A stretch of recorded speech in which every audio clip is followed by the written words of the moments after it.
Assalamualaikum, selamat jumpa sobat semuanya. Dengan saya Ahmad Soleh di channel pembelajaran ini yang membahas seputar catur dan sport, elektronika, fisika, sains lainnya, agama dan budaya. Terima kasih telah berkunjung dan jangan lupa dukungan like dan subscribe-nya. Assalamualaikum, selamat pagi sobat semuanya, para pecatur pemula seperti saya. Kembali kita belajar pembukaan catur ya. Kali ini saya akan mengulas tentang permainan Indian atau Indian game yang dimainkan oleh hitam. Sebagai jawaban ketika putih melakukan pembukaan bidak menteri, yaitu pion ke D4. Nah, di sini hitam mengajak permainan Indian atau Indian game, yaitu dengan kuda ke F6. Dan textbooknya putih melangkah tajam dan pion ke C4. Di sini textbooknya hitam ada dua ya. Dia bisa pion ke C6 dengan tujuan mencegah pion putih maju ke D5, atau juga bisa juga pion ke E6 ya, dengan tujuan yang sama ya, yaitu mencegah pion putih maju ke D5. Namun saya tidak memainkan keduanya ya, karena baik ke C6 maupun E6 ini menurut saya kurang begitu tajam ya, dan ini kurang menguntungkan kalau dimainkan di catur-catur kilat, di mana hitam akan kalah tempo dan nanti akan tertekan sehingga kalah waktu. Karena misalkan hitam ke C6, di sini putih bisa langsung menekan ya dengan kuda ke C3 dengan tujuan adalah pion maju ke E4. Nah, di sini putih menang tempo ya. Juga misalkan kita maju dengan pion ke E6, nah di sini putih bisa melakukan langkah yang cukup efektif ya dengan mengepin kuda dengan gajah gelapnya.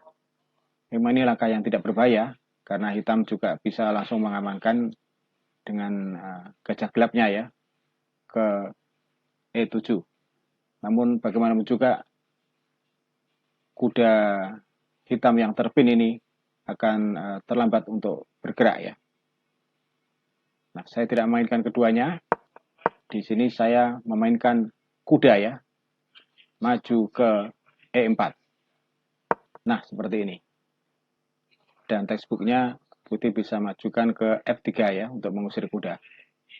Namun kalau dalam permainan catur kilat ya, langkah ini jarang sekali dipilih oleh putih ya, pengalaman saya bermain ya. Karena apa? Putih yang berencana majukan kudanya ke F3, dia akan terhalang oleh pion ya jika pion maju. Maka biasanya putih tidak memilih pion maju ke F3. Dia cenderung langsung memilih kuda maju ke F3. Nah, dalam posisi ini biasanya saya mengambil langkah yang cukup berisiko ya. Namun ini dengan perhitungan, yaitu mengorbankan kuda makan pion F2. Mungkin secara teori langkah lemah ya, dilihat dari evaluation bar-nya hitam turun ya. Namun dalam catur kilat, ini adalah langkah kejutan, di mana dengan langkah ini otomatis putih akan kehilangan kesempatan untuk rokade ya ketika rajanya maju untuk makan kuda. Dan selanjutnya hitam bisa memanfaatkan momen ini ya untuk meraih kemenangan tempo. Untuk selanjutnya menekan raja dengan nanti menteri dan juga kombinasi kuda dan gajah gelapnya. Dan untuk selanjutnya setidaknya hitam akan menang tempo ya ketika berhasil melakukan bangunan penuh komplikasi, memanfaatkan putih yang kehilangan kesempatan rokade. Nah, dalam kesempatan ini saya akan mainkan dalam pertandingan catur kilat 3 menit di lichess.org. Seperti biasa, sobat semuanya, saya disclaimer dulu ya. Dalam permainan video-video saya, kebanyakan catur kilat 3-0 ya, 3 menit tanpa tambahan waktu. Ini saya pilih untuk memastikan bahwa kita bermain fair ya, bermain human, tidak memakai engine, tidak mencotek software, no engine, no cheating ya.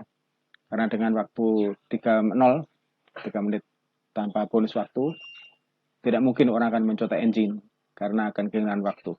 Sehingga permainan ini permainan pure human ya, murni human.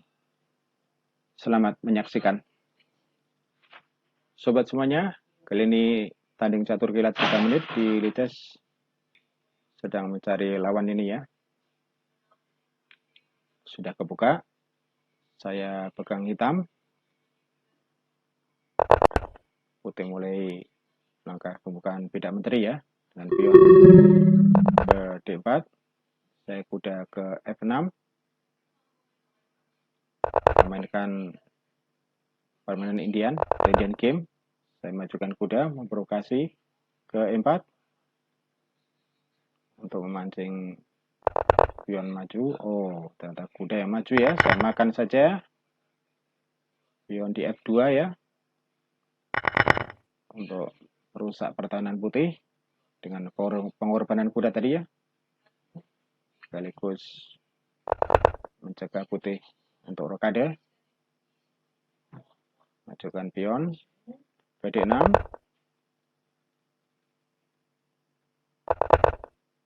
Kuda dulu ya. Saya majukan ke D7. Berikutnya nanti manuver ke F6 ya.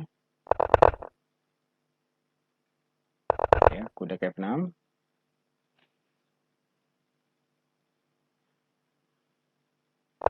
Untuk mempersiapkan satu jebakan nanti ya, jika putih tidak waspada ya. Dengan posisi rajanya yang sedikit rapuh ini.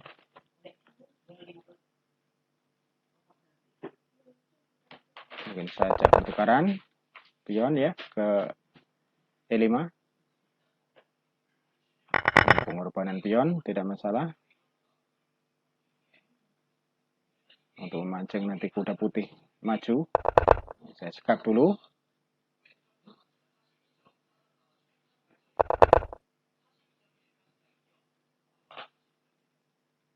Berikutnya saya majukan pion ya ke C6 nanti itu untuk mempersiapkan satu jebakan ya. Ya, pion ke C6. Apabila putih lengah nanti persiapan skak dengan menteri nanti. Nah, satu kesalahan bagi putih ya. Dia ingin memperkuat pion. Karena skak dengan menteri. Ini satu dilema ya bagi putih ini ya.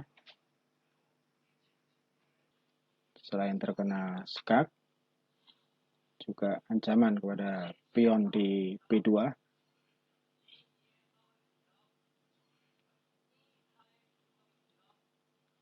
Dan juga tentunya ancaman skakmat dengan menteri ya. Kalau putih blunder salah melangkahkan rajanya ke F1. Dan ancaman garpu kuda ya. Skak kalau menghindarkan rajanya ke H1.